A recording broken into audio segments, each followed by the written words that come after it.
Hello, hello, everyone. Everybody hear me okay in the back? All sound good? Excellent. Well, welcome, everyone. Thank you so much for being here. But welcome to this very special event with Brookline Booksmith featuring Tom Perrotta, here to talk to us about his new book, Tracy Flick Can't Win. My name is Adam. I'm a bookseller here at Brookline Booksmith. If this is your first time here, welcome. Or if you're back again, welcome back. We really appreciate you coming out tonight. The store has been here for 60 years as of last year, and that's because of the patronage and the love and support of folks like you. So from the bottom of our hearts, thank you so much for coming out and supporting us, as well as the wonderful work of Tom Perrotta. So everyone, just please keep your phones on silent throughout the event. We really appreciate that. If you pre-ordered a copy of Tom's book, you can pick it up at the counter in the back over there. We also have some of Tom's other books for sale. And if you still need to purchase a book, or one or two or three books, whatever you want, you can also do that back there. There will be a Q&A at the end of the event, so definitely have some questions ready. But, and I'm going to be calling up people by row for the signing. So after the event, if you want to get your book signed, if you just stay seated, if you want to leave, then just go ahead, do what you're going to do. But just if you want to get your book signed, just stay seated for the moment. We've all been so looking forward to tonight. Tom is a treasured friend of the Booksmith, and it is such a pleasure and a privilege to have him here for the release of his book, Tracy Flick Can't Win, a sharp, darkly funny, and compelling novel chronicling the second act of one of the most memorable characters of our time. As for the star of our show tonight, Tom Perrotta is the best-selling author of 10 works of fiction, including Election and Little Children, both of which were made into critically acclaimed movies, which I'm sure you all know, and The Leftovers and Mrs. Fletcher, which were both adapted into HBO series. So, ladies and gentlemen, without further delay, please give a round of applause for our guest this evening, Tom Perrotta.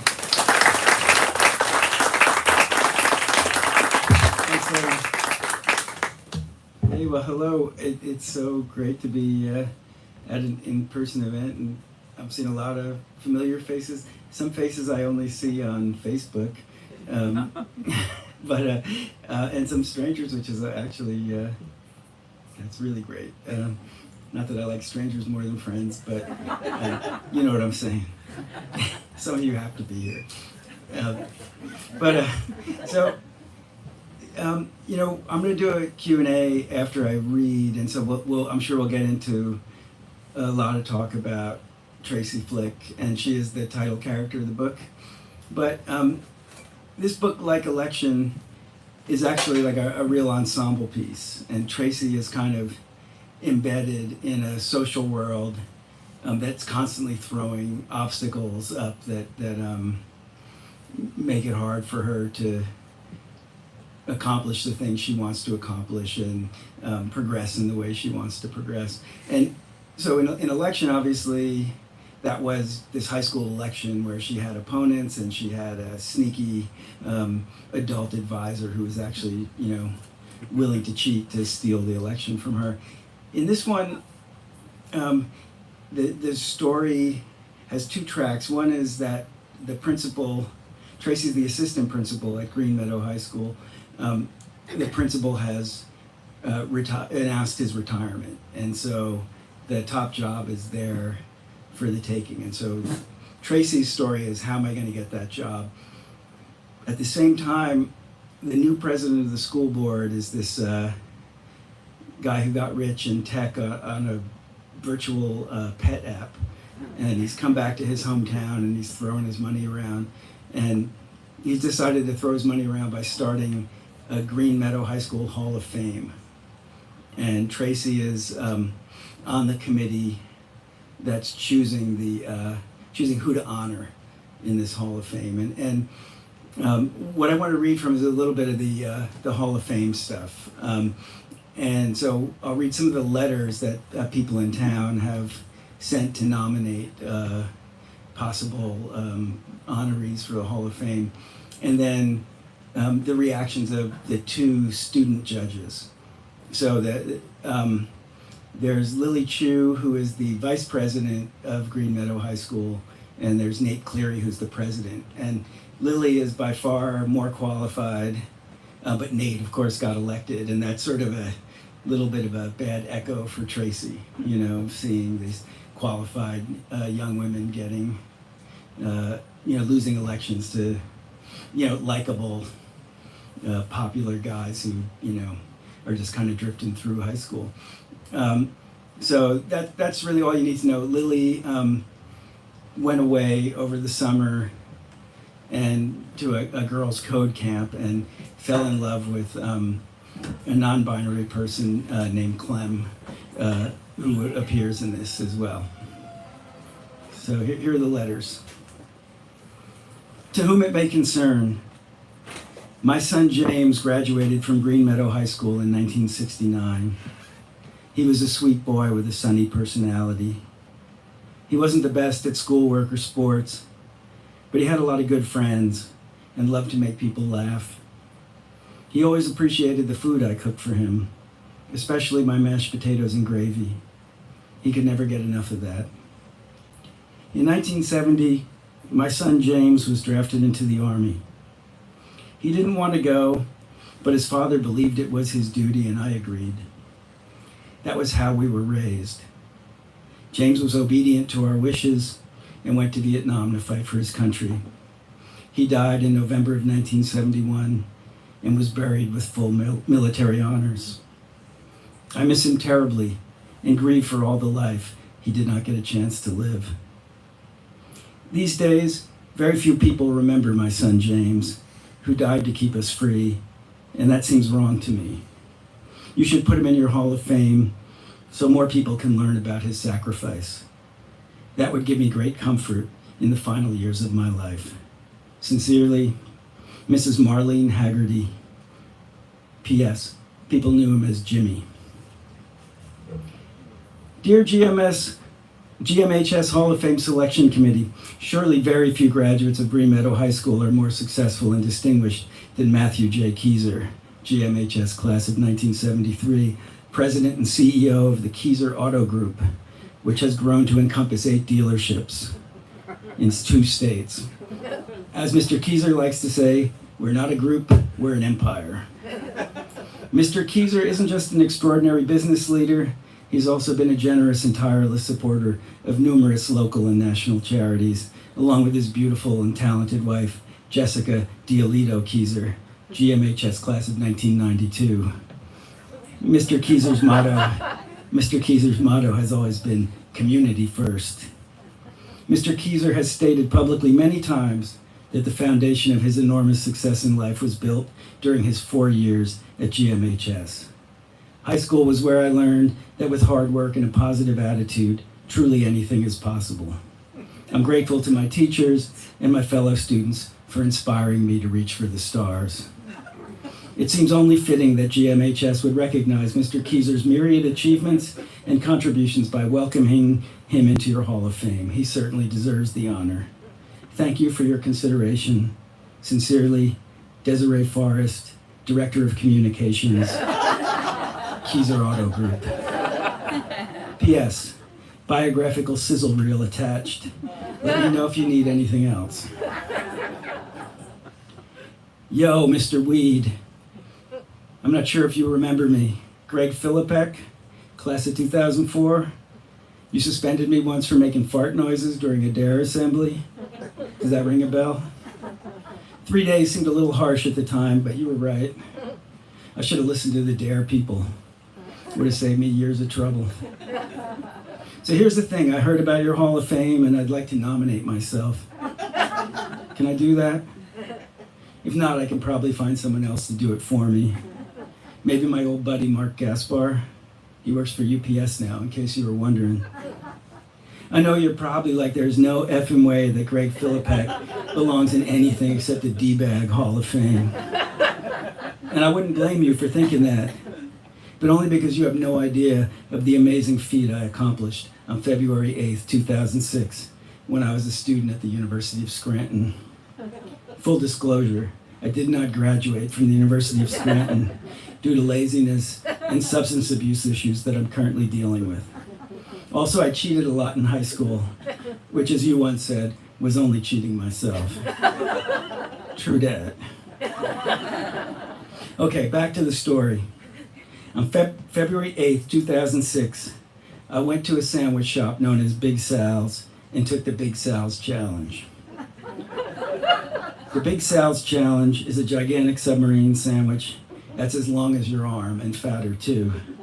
I'm not lying, it's huge. The rules of the challenge are if you eat it by yourself in half an hour or less, it's free. At the time I'm referring to, only 7 people had ever won the Big Sal's challenge. Their pictures are up on the wall at Big Sal's. Mr. Weed, I've made a lot of mistakes in my life. I've been in rehab 3 times. I let my parents down. I let my friends down. I let my ex-wife down, and a couple other women who made the not great decision to get involved with me. I'm not a good father and have not always been as reliable about paying child support as I should have been. But I ate that sandwich in 22 minutes. The whole friggin' thing. That's gotta be worth something. I swear, if you don't believe me, just go to Big Sal's in Scranton, Pennsylvania. My picture's right there on the wall. Your former student, Greg F. Okay, so now I switch over to the students. This is Nate Cleary, the high school president. We divided the most promising candidates among ourselves for further research. One of the names I got was Kelly Harbaugh, class of 2016, who dropped out of college and become a successful ASMR artist under the name of Whisper Friend 47. That was how I happened to be watching a video called "You Look So Pretty Tonight" while eating my grape nuts on a Tuesday morning. It was a simple concept. One girl pretending to do another girl's makeup, going through the whole routine, all the different brushes and pencils and creams, and offering a lot of compliments along the way. "I wish I had your natural beauty," Kelly whispered. "You make it look so effortless." All you could see were Kelly's face, her neck, and the top of her shoulders. Sometimes she held up her hands so you could see her perfectly manicured sky blue fingernails. She kept tapping those nails against hard surfaces, the makeup cases and bottles, the top of her desk, the screen of her laptop. And when she did this, she whispered the words, "Tap, tap, tap," really fast. I guess some people get off on that. Mostly, though, she just focused on the makeup. "I'm going to start with a hydrating primer," she said, holding up a neon green tube. "This is the Flower Girl Coconut Water Exhilarator. Tap, tap, tap. It's what I always use when I want a fresh and shimmery look. I think you'll like it. Tap, tap, tap." Objectively speaking, the video was boring as shit, but I couldn't take my eyes off it. Kelly's lips were amazing, plump and pink and glossy, and she licked them a lot. If my father hadn't interrupted, I might have watched the whole thing in one sitting. "Morning, champ." He patted me on the shoulder as he passed. I shut the laptop and sat up straight. I'd been leaning pretty close to the screen. "Morning." "Little early for porn," he said. "It's not porn," I told him, though I could feel myself blushing. "It's the Hall of Fame." Lily Chu. There's a shelf in the back of the library that has all the GMHS yearbooks going back to 1949, the first year the school existed. The original yearbook was called the Memory Bank, and they kept that name until 1962, when for some reason it got changed to Reflections, the lame title we still use today. During my free period, I opened the Reflections from 1969 and scanned the rows of senior portraits. I thought I'd find a bunch of Woodstock hippies, but the teenagers of Green Meadow didn't seem to know what year it was. The boys were mostly clean cut, in jackets and ties. A lot of the girls had hairdos that flipped up at the shoulders and collared dresses that buttoned at the neck. They were a very formal, very white crowd. Only 20 or so black students in the entire graduating class. It's still pretty white around here, but a little less so. Maybe 40 black people now, at least that many Asians, and a handful of Latinx people as well. Also, we get to submit our own photos, so our yearbooks feel a lot more colorful and visually diverse. And we all smile, which was totally not the case 50 years ago. They were pretty serious back then. James Haggerty didn't look like a soldier. He was just a skinny kid with a bad complexion and an oversized Adam's apple. He seemed a little worried, almost like he knew something bad was coming. Beneath his photo, he'd listed a few special memories. Camping with Ziggy and Slim, junior prom with Ellen, summer weekends at Seaside, White Castle emergency, more gravy, Ma. Farewell, Green Meadow. I took out my phone and snapped a picture of his senior portrait in case anyone on the committee wanted to know what he looked like. For some reason, I kept staring at it throughout the day, the way you poke at a sore tooth with your tongue, even though you know it's going to hurt. Nate Cleary. So the weird thing is I actually knew Kelly Harbaugh. She was my counselor at summer camp when I was in middle school, which was kind of a rough period in my life. You wouldn't know it from looking at me now, but I used to be really short. Other kids and a few asshole adults used to call me Tiny Man and Little Natey, which for some reason didn't bother me for most of my childhood. It helped that I was really good at soccer and always had a lot of friends. I didn't get self-conscious about my size until 6th grade. Kids I'd known my whole life were suddenly sprouting up, leaving me in the dust. Bigger, less talented players were pushing me around on the soccer field, using their weight to bump me off the ball. I didn't even bother to jump for headers anymore. So I was pretty anxious when I got to sleepaway camp. When I got to the sleepaway camp that Green Meadow Youth Soccer sponsored every summer. I was 12, and I felt like everyone was staring at me, whispering about my bony rib cage and tiny hairless dick. And I guess Kelly noticed my discomfort and took me under her wing. I had really delicate features back then, and she used to tell me how good looking I was. You're gonna be such a heartthrob, Nate. I wish you were my age so you could be my boyfriend. She touched me all the time, running her fingers through my hair, rubbing sunscreen onto my face and shoulders, letting me sit on her lap. We messed around a lot in the pool, swimming through each other's legs, seeing who could hold their breath underwater longer. If there were chicken fights, we'd always partner up. I would climb onto her shoulders, and she would wrap her hands around my ankles, and we would take on any challengers. And the whole time, my feet were brushing against her boobs, which were a little too big for her bikini top. It was blue with white stars. I remember that very clearly. And it made me excited in a way she couldn't help but notice. Nate, she would say in this fake shocked voice, "What's going on up there?" Nothing, I would say, not very convincingly, which always made her laugh. And the motion of her shoulders just made everything worse. "No worries," she would tell me, "it's all good." It was just a 1-week camp. She hugged me on the last day, pressed her lips against my ear and whispered, "You're my favorite." And I told her she was mine too. And that was it, the end of our summer fling. Lily Chu. Clem and I liked to FaceTime late at night after I was done with my homework. I had to whisper so I wouldn't wake my parents, but Clem was okay with that. They said it was hot when I whispered. "Hey, Clem." "Hey, Lils."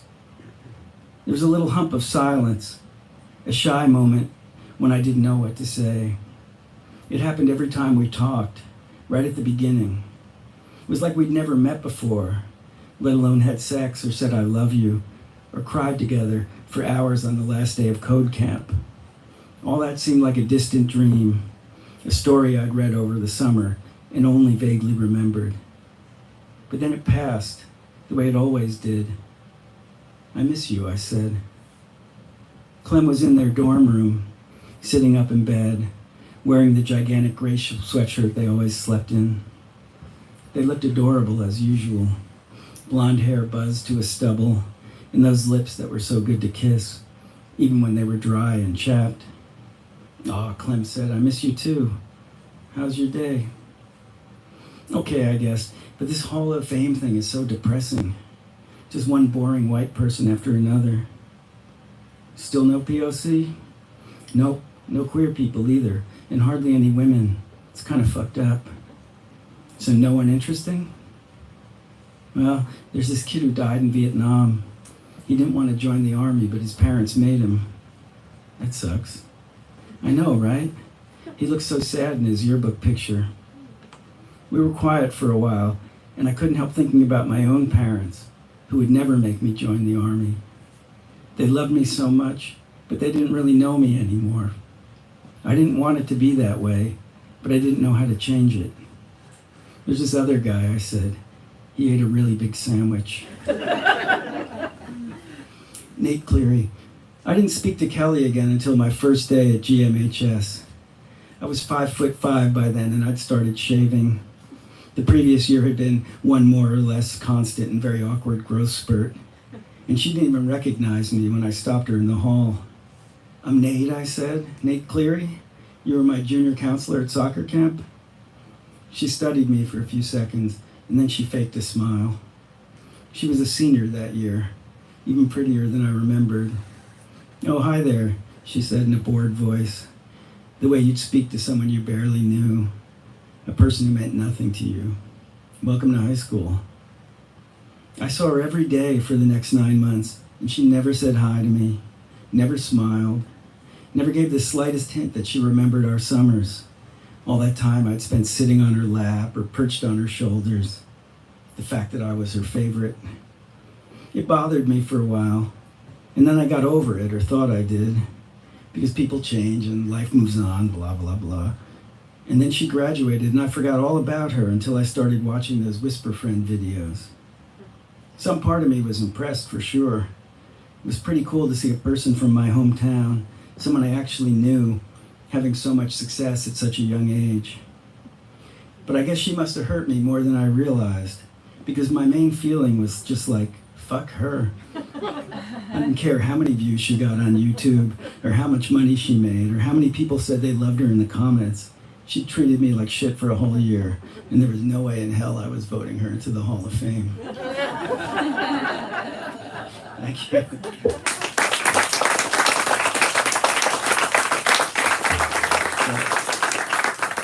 Not a word about our title character, Tracy Flick.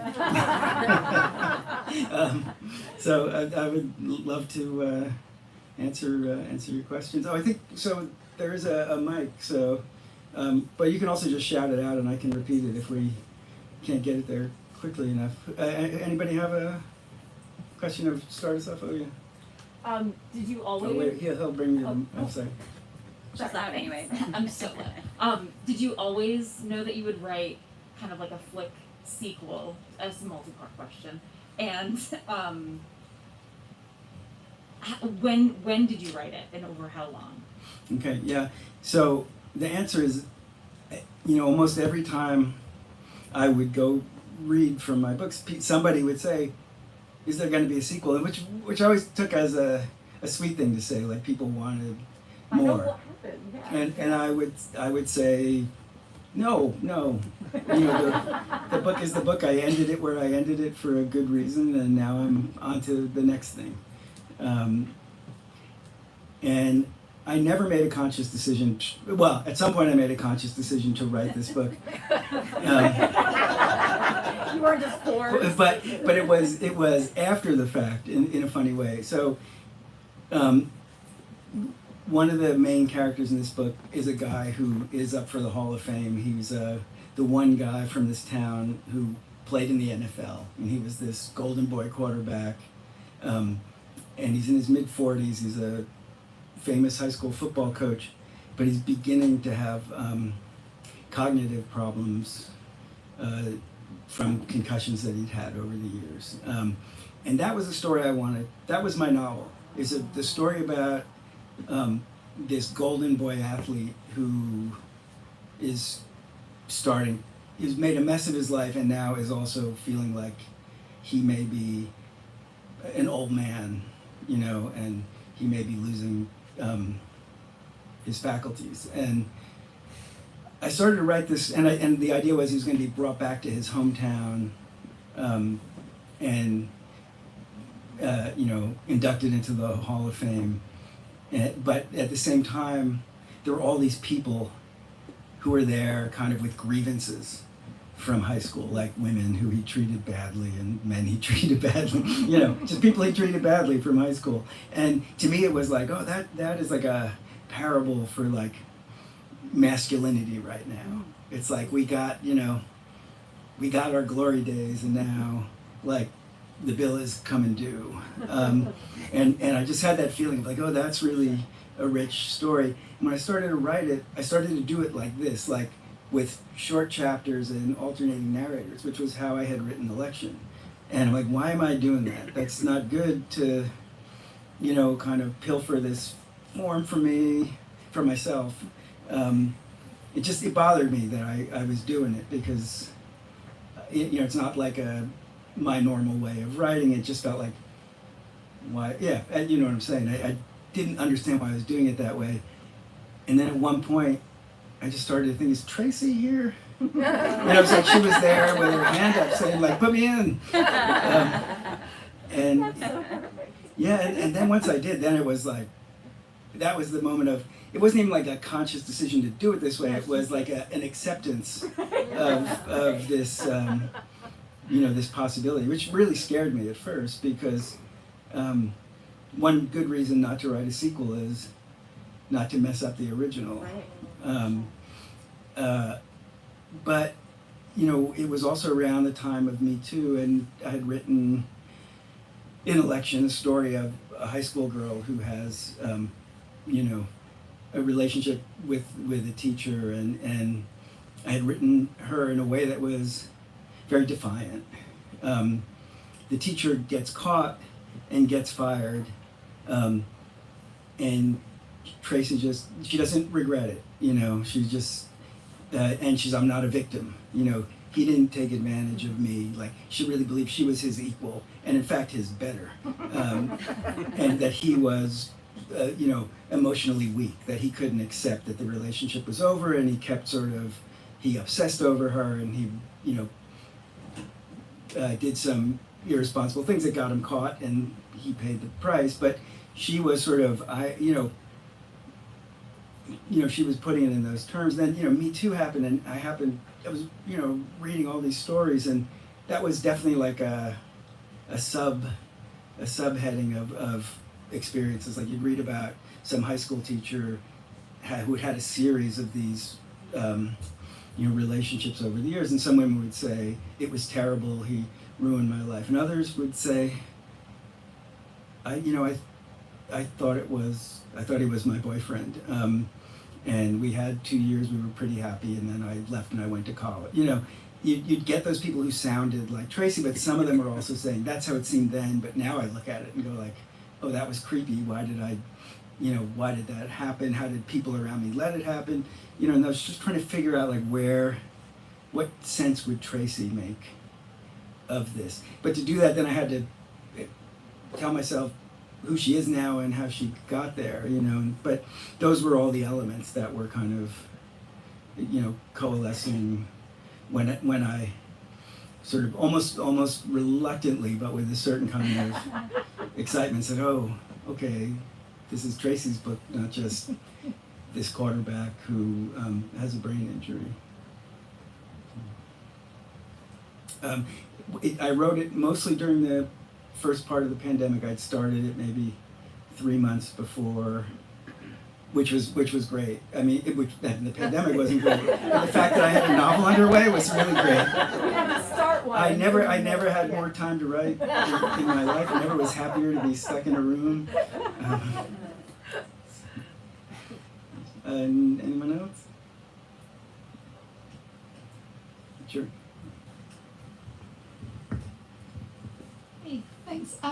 I probably will have more insight after I read the book, but I'm wondering what you were thinking about the way the younger generation, like say Gen Z right now, and our generation, like how we define success. You know, like were you thinking about that as you were starting to write the book? And I know you don't have any kids in high school now, but kind of where were you getting your sense of what younger people might think about when they think about what a successful life would be?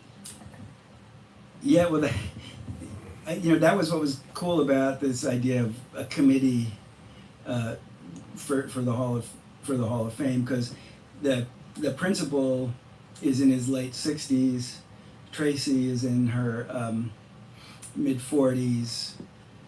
The other guy is this president of the school board who's also 40-ish, and is the tech mogul, and then there are the two high school students. So just for instance, like, you know, various people are excited about Kelly, the ASMR artist, because she has like some actual version of fame, right? They're like hundreds of thousands of people have watched her videos. She's making a modest living from it, and you know, she's on screen, so she feels like a famous person. But Tracy is really opposed, because to her it's like, you know, she's just talking about makeup, and it seems like, you know, just the opposite of what Tracy would value, which would be, you know, knowledge and service and, you know, sort of scholarly success, or, you know. But you know, Tracy's really interested because when the Hall of Fame is pitched to her, it's pitched as this very, as Kyle says, we're going to honor a broad spectrum of excellence. You know, it's not just going to be the jocks, which, by the way, is the case for most everybody's Hall of Fame, right? In your high school, it's all just who's our football hero, who's our fastest runner. And so this guy, because he was a nerd who's, you know, made good, and he's like, we're going to honor musicians and we're going to honor artists, and we could even honor a stay-at-home mom. And you know, the Tracy's like, well, what would make one stay-at-home mom better than me? She's a little baffled by that, you know. But you know, she's got like a very worldly idea of success, though she resents the way that athletes are privileged, right? That's, you know, just a shorthand for her for really for patriarchy, right? It's like she can beat these men if she can compete fairly, but there's never a playing field that seems fair for her. So, you know, a lot of the ins and outs of the Hall of Fame stuff are who can get a coalition of 3 votes out of the 5 for this person or that person. And it does happen to be 3 men and 2 women, and it ends up, well, I won't spoil all that, but the book is absolutely, there are many parts that are people just discussing who among the pool of nominees is worth honoring, which in that sense is like a very practical definition of success.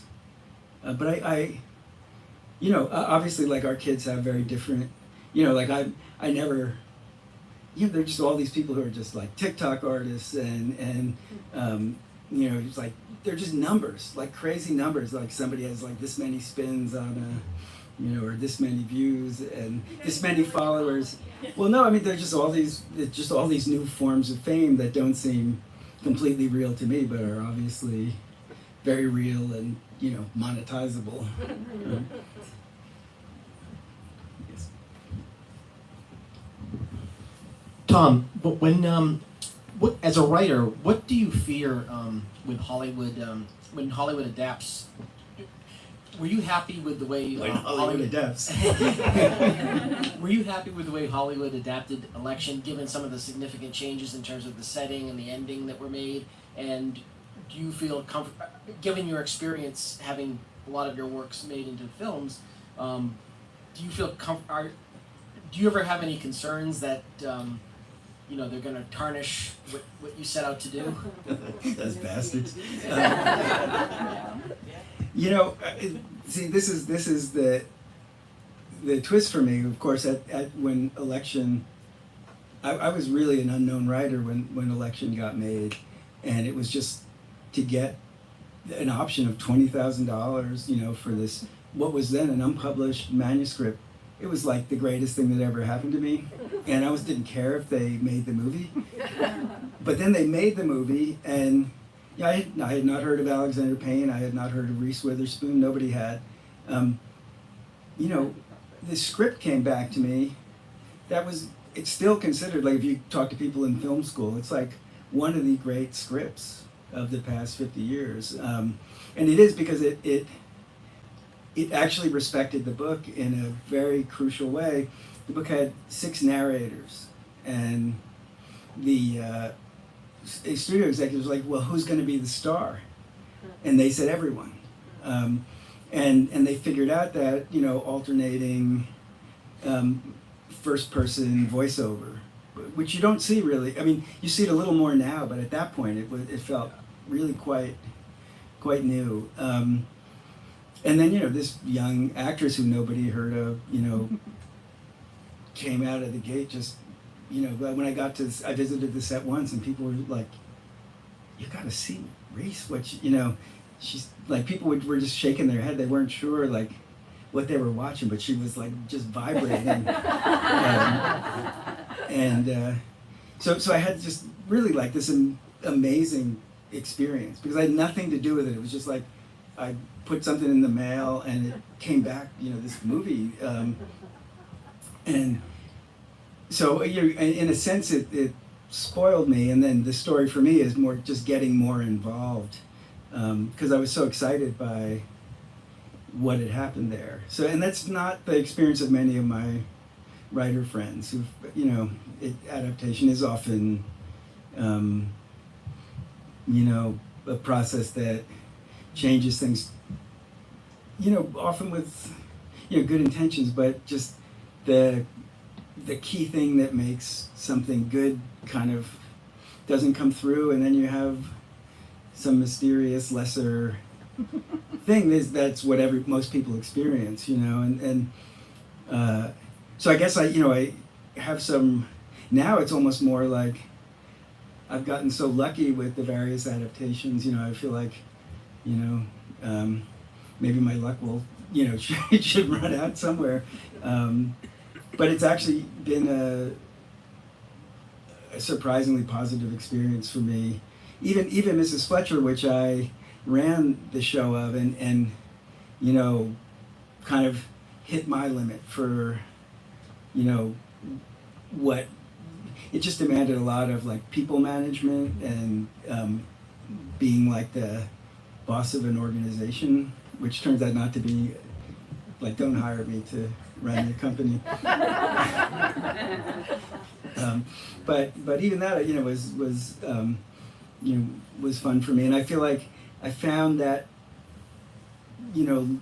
these little niches over the years where writers could have some element of respect and control, which again used to be not a thing in Hollywood. Like writers talk all the time about how disrespected they are, but like Alexander was part of that indie movement in the 90s where writer-directors got to be auteurs for some brief period, and when that kind of stopped, that golden age of TV had started, and there was another space where writers had a fair amount of control and were treated with respect. So, that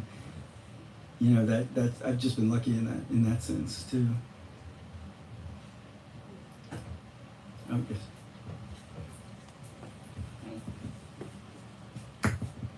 Hi. Hey. One of my biggest regrets is not taking a course from you when you taught at Leslie, and then you had a burrito at Boca Grande, and I'm like, I can't sit with you. I'm too big of a fan. But I am curious, when the abstinence teacher, you parody the virgin who likes Coldplay, and then in this, there's a lot about, and I'm making my way through public schools now. I started just before COVID after being in private. I'm just curious, kind of, do you choose schools, and even in Mrs. Fletcher, you've got the college kid with a roommate and the advisor, and is it just that schools are easy to parody because there's so much bureaucracy, or is it the fact you worked in education, or you had kids go through the school system? Because you're really good at it. Yeah, well, this is a question that does keep me up at night because, if you write books over a long period, some part of you thinks like, well, I should grow and I should change and I should try new things. And to some degree, I have, like The Leftovers, to wander into like speculative fiction felt like something new for me and something like I was definitely like on shaky ground, and I had to figure out like, how do I write a, dystopian speculative fiction. But like when I do a book like Tracy Flick Can't Win, not only is it, a literal sequel, it's set in a school like The Abstinence Teacher, like Election, like Mrs. Fletcher's not in a school, but I wrote a book called Joe College. Yes, it's like, yes. That's another one.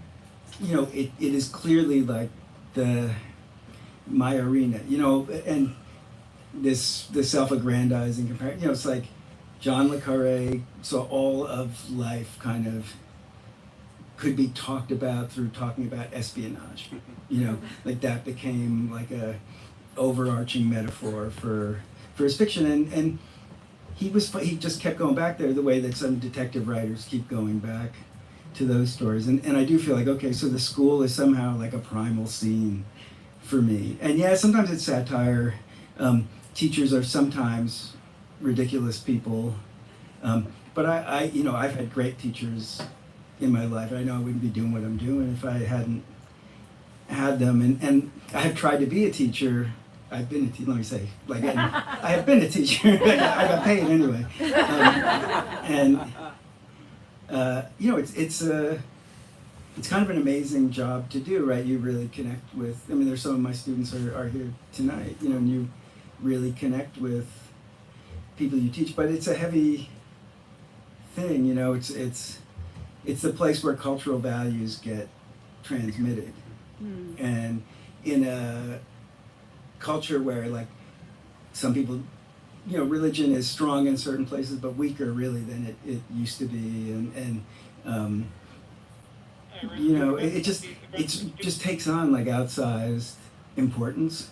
And so what I tend to do in these books, I think, is try to set up a kind of microcosm in a school. The school becomes the community, and the community, you know, refers to our society, you know, and sometimes it felt like, oh, is that a literary conceit? But, you know, as we've seen over the last like year, every fight that we have in the Senate and the House and in the ballot box is fought first or you know, simultaneously in high schools, you know, whether it's the no critical race theory for my kid, or you know, no transgender athletes swimming on that team, or no Toni Morrison in my school, or no whatever. You know, it really is a politicized space, but it also is like the community actually gets together and talks about what are our values. So it's a kind of a small, you know, democratic crucible, and we don't have many. I mean, I guess, you know, aside from like the town council or whatever, the school board seems even more heated. You know, you're a public school teacher, right? The Zoom meetings with the drinking games, basically, because it's so bad. Yeah. Thank you. Yeah. So and I know that sometimes I poke fun, but I actually take that space, you know, Oh no, quite it comes seriously. across, but Yeah. it's still fun to make fun of. Too. Yeah. Yeah, no, I know Tracy has to, you know, it's very interesting, like Tracy is dogged by this political career that she didn't have. Some circumstances intervened in her life and she got knocked off her success track and kind of meandered. She was actually a substitute teacher, and then she got hired full time, and then she went to grad school and got a PhD in administration, and now she's, you know, this is her life, and, you know, it seems smaller than what she wanted, but she also, you know, understands its importance.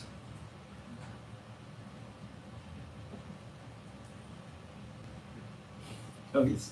Is it premature, or will this Tracy be on screen? Oh, so that was, is it premature? Will this Tracy be on screen?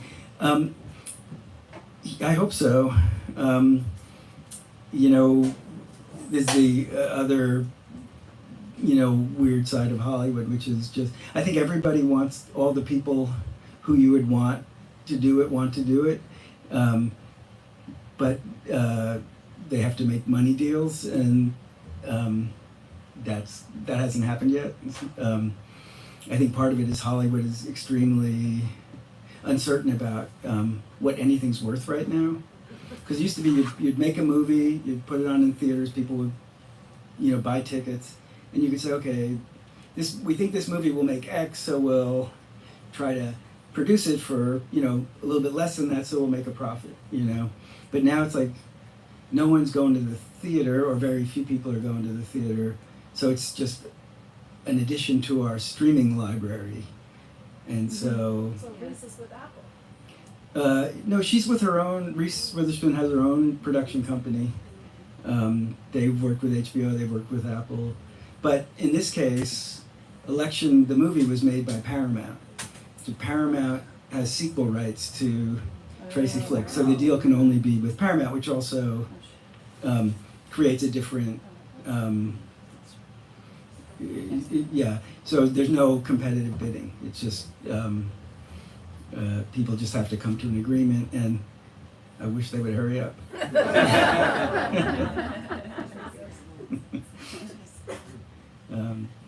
Or is that it then? Anybody else?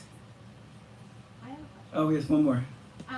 it's not to do with Tracy, but who do you like to read? Who do you reread over and over? Oh, who do I? I've changed so much over my my time. There was when I was younger. I'll just throw out a bunch of I had like a whole Hemingway phase, like many, and you can see it in my style. I think still. I in college I was reading a lot of Kafka and Garcia Marquez. The sort of fabulous of that. Well, they were clearly Kafka was his own era, but and then I discovered like 19th century fiction, and particularly Balzac is like this huge figure for me. Then Edith Wharton and Henry James. It's just different times in my life. Flannery O'Connor I think is an amazing writer, and I've tried to. I mean her humor is so cutting, and so big. Like I was just with. How do you get away with stories with just these huge concepts like Bible salesman steals a girl's wooden leg, and yet when you read the story it's even more amazing than that, because the woman with the wooden leg is a nihilist, and the leg becomes a sort of very concrete symbol of the opposite of nothing.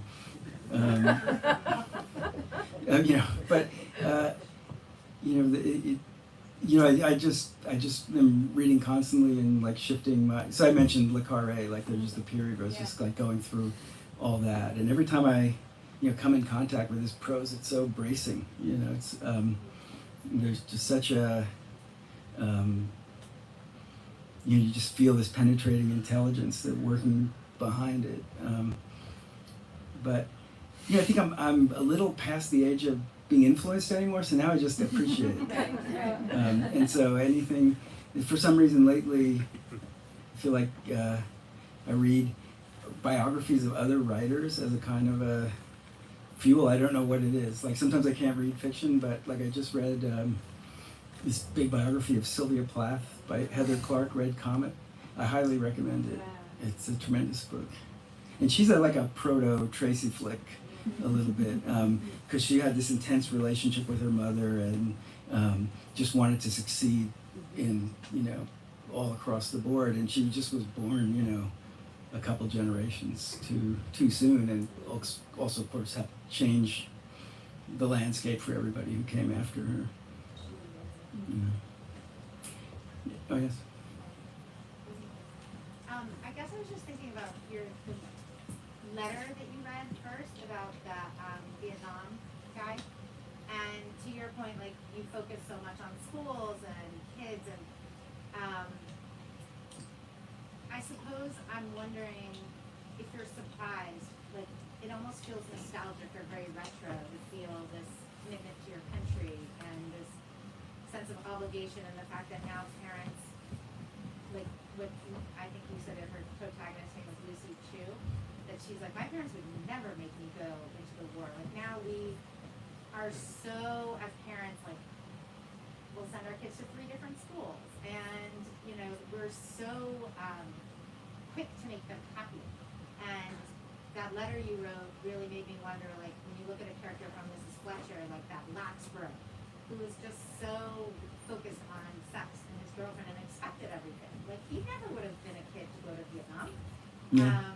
And so I'm just curious if after writing for so many years and looking at the high school student for so many years, just if it surprises you at all, like where we're at now. I was just wondering if you could speak to the current?